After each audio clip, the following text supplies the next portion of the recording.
Oke, bismillahirrahmanirrahim. Assalamualaikum warahmatullahi wabarakatuh. Assalamualaikum, Kak Noli.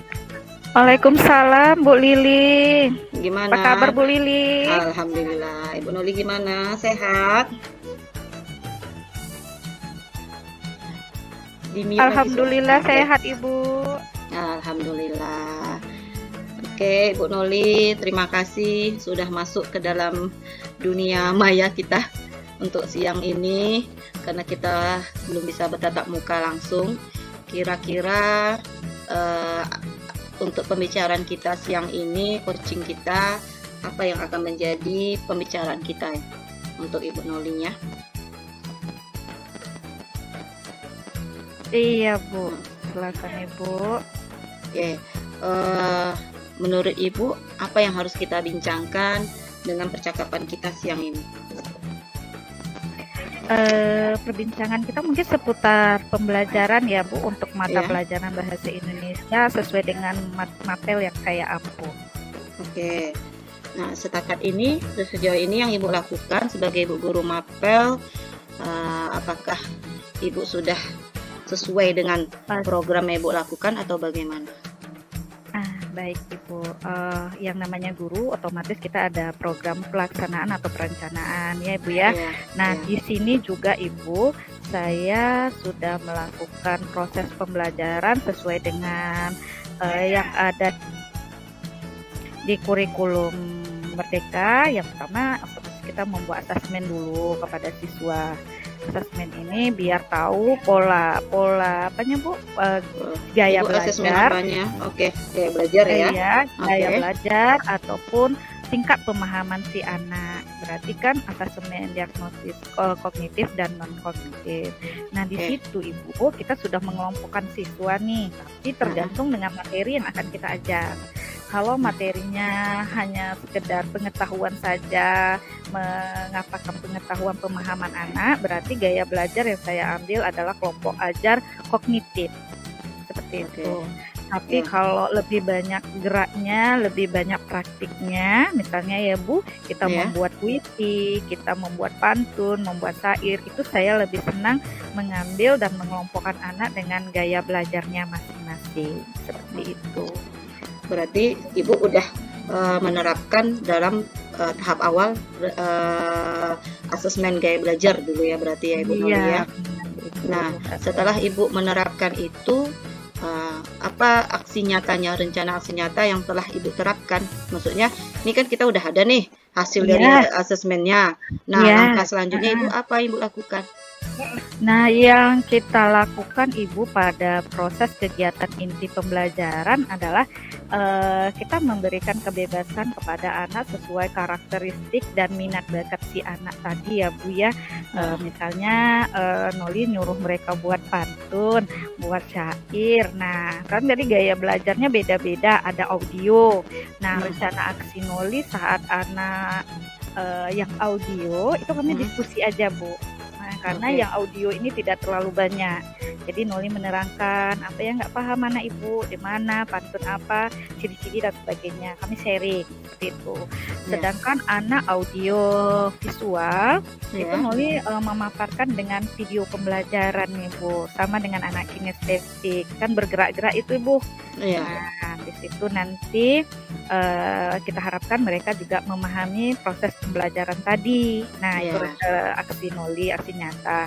Sedangkan pada proses pembuatan atau proyek mereka atau produk yang akan mereka hasilkan, untuk anak kinestetik ini Noli lebih suka mereka membuatnya dalam bentuk video. Nah, di oke, kelompok mereka bikin video, dibuatlah sebagus mungkin, sebaik mungkin menurut mereka. Seperti itu ya, Bu. oke, Nah, begitu juga anak yang visual. Kalau ya, visual, Noli lebih suka gini, anak ibu boleh menggambar, mau modelnya komik, mau mm-mm. modelnya pakai aplikasi CapCut ataupun TikTok, silakan. Yang Jadi penuh dengan semua semua udah dicoba ya Bu ya. Berarti iya, sesuai heeh, dengan minat muridnya. iya gaya Oke. belajar, iya, iya, keunikan Minat mereka keunikan dia. masing-masing. Oke, berarti Ibu sudah masuk ke tahap pembelajaran diferensiasi itu artinya sesuai dengan kurikulum APK. Itu udah luar biasa itu Bu ya. Karena Ibu Iya, sudah mengerti apa yang menjadi kebutuhan murid. Nah, Iya, ketika Ibu. dalam pelaksanaan, apa ada kendala yang Ibu hadapi selama ini, yang sudah Ibu Gimana? terapkan? Kira-kira Heeh. ada nggak kendala yang Ibu hadapi Uh, ketika Ibu menerapkan heeh. pembelajaran diferensiasi seperti ini? Ada, Bu. Yang Iya, jelas ada paling tidak walaupun seperti apa yang menjadi beban kita adalah di kinestetik anak yang bergerak ini. Nah, apa sih lagi yang harus kita lakukan biar mereka itu duduk manis, iya, maksudnya bukan duduk manis seperti apa, maksudnya iya, duduk dengan keunikan mereka walaupun mereka bergerak tapi mereka iya, memahami apa konsep pembelajaran kita itu, Bu. Itu yang masih perlu rancangan lagi dengan rekan sejawat heeh, biar rekan sejawat juga sejalan dengan ide kita kan, Bu. heeh, Dan juga kita kolaborasi dengan Walas dan guru-guru lainnya, jangan nanti, "Loh anak ini kok keluar?" Nah, iya. seperti itu. "Ini Padahal belajar apa?" pembelajarannya Nah, sudah kita terapkan ya, sesuai dengan, iya, keunikan dia tadi, gitu ya, iya, bukan kita membiarkannya. betul, Oke, iya. apakah Ibu sudah mengkomunikasikan dengan rekan sejawat ataupun dengan guru yang lain, bahwa pembelajaran Ibu memang Ibu desain seperti itu, gitu?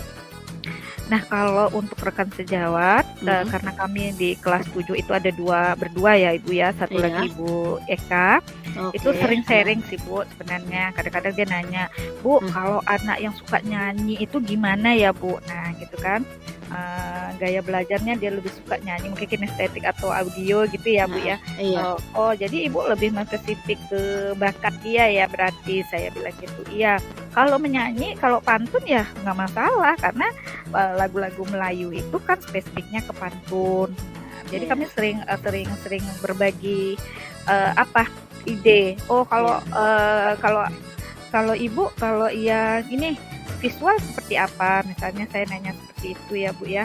Wah mhm, saya lebih sukanya membuatnya model poster Bu. Mereka buat gambar dulu, heboh-hebohkan aja gambarnya dan sebagainya. Tapi di dalamnya ada pantun. Nah kalau ibu sendiri bagaimana? Wah saya lebih suka membuat itu komik-komik digital atau komik iya, yang mereka buat secara manual. Jadi saling berbagi saling berbagi. informasi saja seperti itu.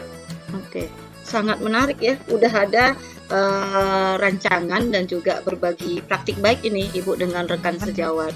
Oke, nah setelah Ibu lakukan seperti itu, apakah ada rasanya yang belum Ibu terapkan atau mungkin sisi kelemahan yang kira-kira perlu kita perbaiki untuk kedepannya atau bagaimana? Kalau Hmm, kelemahannya seperti ini ya Bu, yang kami ya, alami di sekolah kami adalah di mana peserta didik ini Ibu, itu hmm. dibagi berdasar kelasnya itu yang laki-laki siswa putra-putra, satu lokal itu 30 putra semua. Sama semua Sedangkan satu lokal, sama laki-laki semua. semua, iya Oke, Ibu. heeh. Terus yang putri juga. Mhm. Nah, jadi kelemahan kita di sini adalah bagaimana memanage beda ya Bu ya antara Heeh, putra dengan putri ini kan yang tantangannya ekstra luar pasti biasa. lebih Iya, tantangannya lebih ke putra betul misalnya betul, seperti saya itu ya Bu. paham, heeh. Karena Iya, gini Bu, kalau anak perempuan ini kan lebih rajin. Nah, iya, lebih gimana ya, kesannya lebih rajin, lebih teliti. iya. Sedangkan yang kalau anak laki-laki ini kan lebih kesannya ceroboh, terus Iya, mau cepat siap, semua pengen terus dicoba iya, ya, dan setelah mengeksplornya lebih. ya Iya, setelah diadakan gaya belajar tadi, Bu, itu mereka lebih banyak kinestetik. Nah, heeh, kelemahan saya belum bisa, menggapai si anak tadi, Ibu, iya, merangkul anak-anak itu, iya, sesuai dengan yang kita harapkan. heeh, Mungkin dalam tujuan pembelajaran barulah sekitar 70% atau heeh, 60%. Nah, iya, untuk mencapai 100% itu benar-benar butuh apa ekstra lah ya Ibu ya. Oh yang oke, ini nggak bisa, berarti kita harus mencoba lagi untuk yang pada sesi berikutnya atau pada apanya. Nah, jadi kelemahannya di situ juga Ibu. Yang kedua adalah kami adalah kurikulum berubah, kurikulum heeh, merdeka berubah, belajar iya, secara mandiri. Jadi masih meraba-raba iya, seperti itu ya Bu ya. Jadi oke, cara kami adalah bertanya dengan kawan-kawan di rumpun MGMP seperti apa, Iya. bagaimana, dan juga untuk menghilangkan kegalauan sedikit itu kami membuka di PMM karena memang diminta oleh kepala sekolah belajar mandiri di PMM seperti itu Bu Lili. Oke. Jadi Sudah memang harus banyak. Iya, sudah. belajar lagi. Iya. Gitu. Sudah, kalau saya lihat atau mendengar percakapan kita, sudah banyak langkah yang Ibu lakukan untuk mengatasi yang menurut itu menjadi suatu kelemahan Ibu tadi. Ya, Ibu udah diskusi dengan kawan, rekan sejawat, kemudian dengan forum MGMP-nya, kemudian ini kita dituntut juga harus belajar mandiri tadi, kurikulum mandiri berubah. Ya, Ibu juga udah belajar membuka PMM, bahkan mungkin udah mencoba membuat aksi nyata ya Bu ya. Benar. Oke, itu udah sangat luar biasa ya, karena kurikulum ini baru berjalan. Pedoman kita yaitu tadi kita harus banyak belajar ya. Menurut saya Ibu udah banyak Ibu lakukan, dan ya kalau untuk menuntut sampai 100% saya rasa kita semua belum sampai ke situ ya Bu. Oke. Nah, menurut Ibu apakah yang Ibu lakukan ini sudah tepat dalam proses pembelajaran Ibu selama ini, dalam penerapan kurikulum Merdeka ini untuk saat ini? Boleh diulangi sedikit Bu? Apakah yang sudah Ibu lakukan ini sudah tepat sesuai dengan kurikulum Merdeka pembelajaran di kelas Ibu? Oh ya, kalau dilihat dari stepnya atau langkah-langkahnya Ibu, kayaknya sudah sesuai dengan yang ada di PMM ya Ibu. Pertama kita lakukan asesmen dulu kepada anak, baik di awal pembelajaran atau di awal bab ya, biar kita tahu. Kadang kan di awal aja kita belum tahu anak itu berapa persennya, tapi kalau di awal bab kita tahu oh anak ini udah mau udah fokus ke sana atau belum, seperti itu. Lalu di kegiatan inti kita sudah memasukkan juga profil Pancasila, kita sudah melakukan aksi nyata, kita sudah membuat diferensiasi baik proses maupun produk atau kontennya, seperti itu ya Ibu. Dan di bagian penutup itu harus kita lakukan refleksi. Nah, itulah gunanya kita melakukan refleksi Ibu. Ternyata masih ada beberapa kelemahan atau kekurangan yang ada pada diri kita dulu, kan gitu ya Ibu ya. Betul. Nah, bagaimana refleksi itulah kata kuncinya anak dan sebagaimana. Nah, begitu juga kita merefleksi pada diri siswa kita minta refleksikan kepada pembelajaran kita hari ini. Seperti itu Ibu. Nah, Sanuli kalau untuk stepnya udah, hanya dalam aksinya aja makin kita lebih proses lagi seperti itu. Oke, baiklah. Terima kasih Ibu Noli atas percakapan kita siang ini. Justru saya juga bisa menggambarkan bahwa praktik baik Ibu sudah sesuai dengan kurikulum Merdeka ini, karena Ibu sudah mengikuti langkah-langkahnya. Oke, baiklah. Saya pun mendapat beberapa informasi yang sangat berharga menurut saya. Kenapa? Karena dari diri Ibu Noli sudah mulai belajar secara mandiri bagaimana untuk menerapkan kurikulum Merdeka ini. Oke, sama-sama Ibu. Terima kasih atas waktunya. Semoga lain waktu kita bisa melakukan percakapan seperti ini ya Bu ya. Amin. Oke, ditunggu loh Bu. Terima kasih Bu Noli. Assalamualaikum. Waalaikumsalam Ibu.